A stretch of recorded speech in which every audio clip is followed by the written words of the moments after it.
Okay. I was not prepared how cheaply made this movie was going to be. Okay, as you know, I'm going through my Flanagan's films. This is the last one I have to do.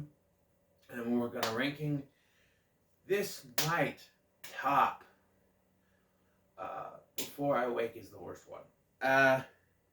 It might. Who knows? I have to look through his filmography. I'm glad he got better.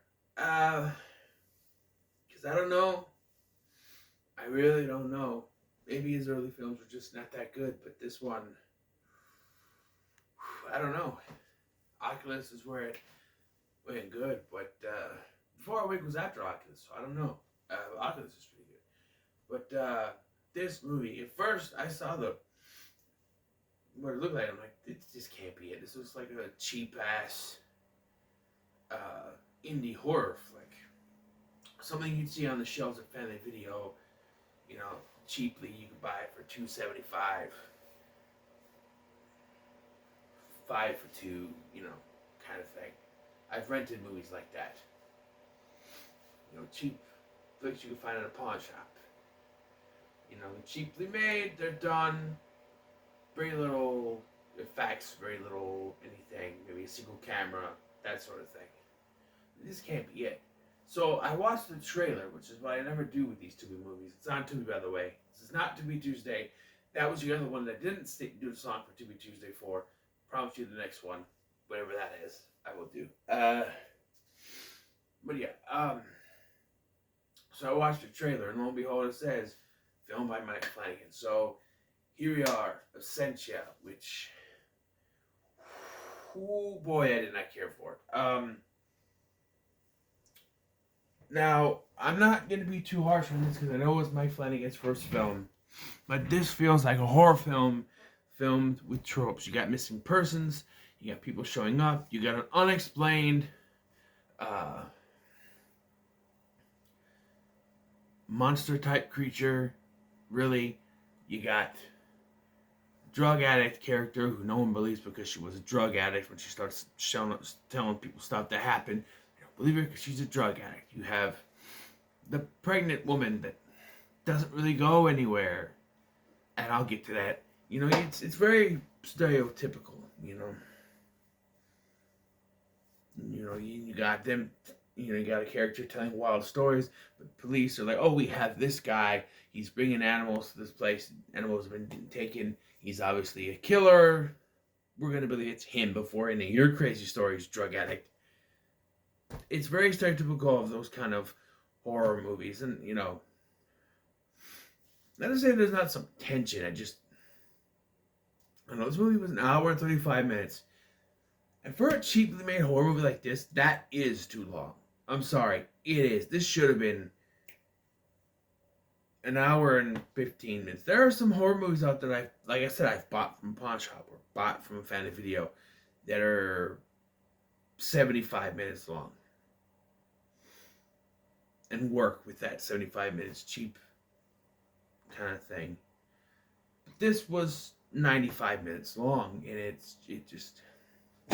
it struggles to keep me. It struggled to keep my attention because I know you gotta fill with dialogue scenes, but this is a cheaply made horror film. The dialogue scenes don't mean shit. When you want to see this creature, and because they didn't have enough money to do it, you don't really see the creature. You see a little claw hand, you see this and that here and there, but mostly it's in the dark because there's no budget to put a creature in. All your budget went to Doug Jones for a cameo, which baffles me. Doug Jones really that hard up for money, and he needed to do an indie horror role. And he's done a lot of shitty movies, don't get me wrong, but I don't know.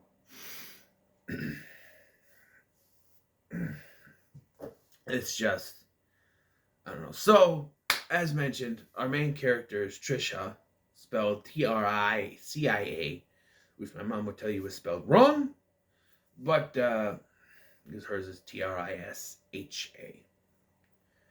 But that's how she spells it. And she's pregnant, although that maybe has nothing to do with the film at all.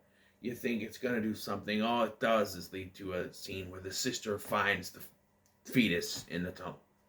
That's it. Why is she pregnant? Because the actress was pregnant, so they gotta put it in there. And so it really doesn't make sense at first because she says her husband's been missing for 7 years, yet she's pregnant. How was she pregnant? Her husband is missing for 7 years. Well, then comes this. We get this reveal twist. I don't know that she's dating this cop. So obviously he's the father. Okay, but they never spell that out for you. He just says, I'm gonna be there for you and the baby. But it's never really out spelled that they're in a relationship and that he's the father. Now, this baby is not a plot point. She's only pregnant because the actress was pregnant. That's why she's pregnant. But they didn't do enough to write this baby into the script. They're like, oh, hey, let's just do a thing at the end where she finds the fetus. That's it. Just because the actress was pregnant.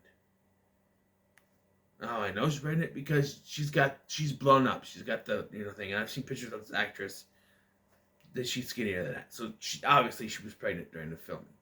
I do think the acting is decent, but they don't do enough to explain what's going on. They try to with Cassie, whatever her name is, the sister, the drug addict sister.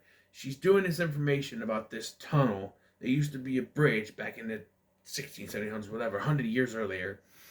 And there was something underneath that was taking people. And yeah, and her husband, Trisha's husband was one of these people, but no one believes her, because they don't know what's going on. The husband shows up after he's declared dead at Absentia, after 7 years of disappearing. That's when he can do it. He shows up and they're like, oh my God, he's still alive. What's going on?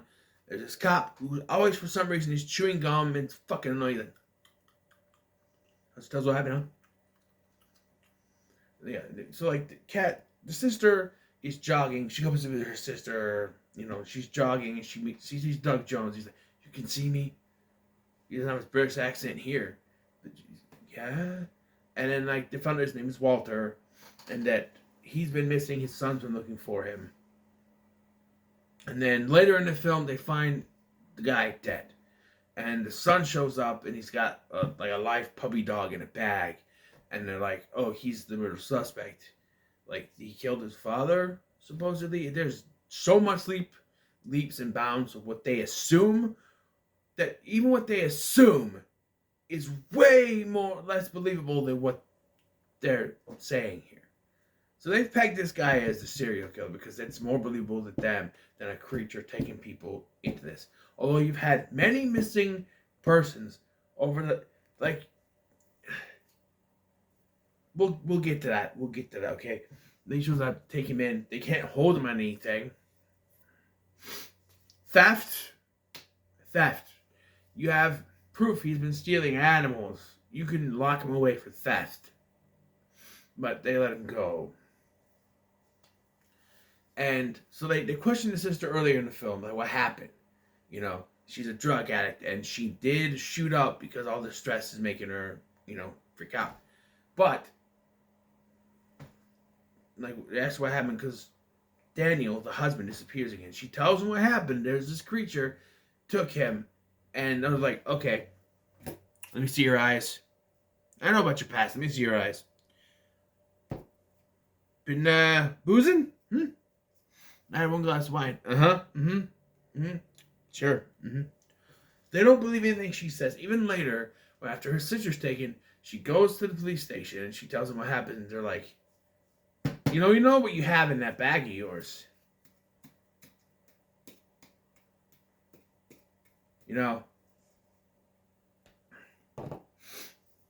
So what?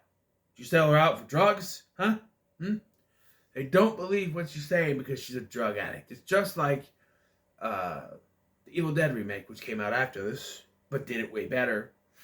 And yeah, the sister goes missing. She, they don't believe her, so they send her home, basically. The guy drops her off. She goes home. She puts all of this evidence that she's gathered from the internet in this envelope attached to Mallory. That's the cop that was with her sister. Send it to her. Send it to him, right? She goes into this tunnel to confront this creature and says, trade. He sends out the fetus, and then it takes her. And then we cut to the two cops in the interrogation room talking, basically trying to come up with a story to explain this. Like, oh, the pregnant woman, Trisha, she can live off the land, and they go show flashbacks to her talking about it. She's on her own with the baby, just out on her own. Yeah, she's still pregnant, dumbass. She's gonna give birth. She's gonna walk off, live off the land, and give birth without any pain medication. No. What about the sister? Oh, she was a drug addict. She's on the run. And then they have a scenario where this guy is a serial killer and could have killed them. And this guy has been killing people. Yeah, but you literally have proof that people have been disappearing over the last 100 years. This guy's not that old. At this point, it's just denial so that you don't have to investigate. They said, oh, we'll keep it open. We're going to keep it open. Keep the case open. Now, what is the point of making up all this shit? To satisfy yourself? If it helps you sleep at night, sure, go ahead. But, no. This movie didn't do it for me. Not worth your time. This is not worth your time. It's lower than Before I Wake. That was in the middle of the road. This is... No. I'm glad Mike Flanagan got better, but this was not a good start. He only went up from here, and that's good. But this was not... No. Did not care for this at all. Didn't specifically hate it. Wasn't mad enough to say, burn and fry in hell. But it just... Nah, it's not for me and not worth your time. Okay? Just saying. So, what are your thoughts on Absentia when it comes to make sure you like, share, and subscribe? Thanks for watching. I'm Scotty, and I'll see you in the next one.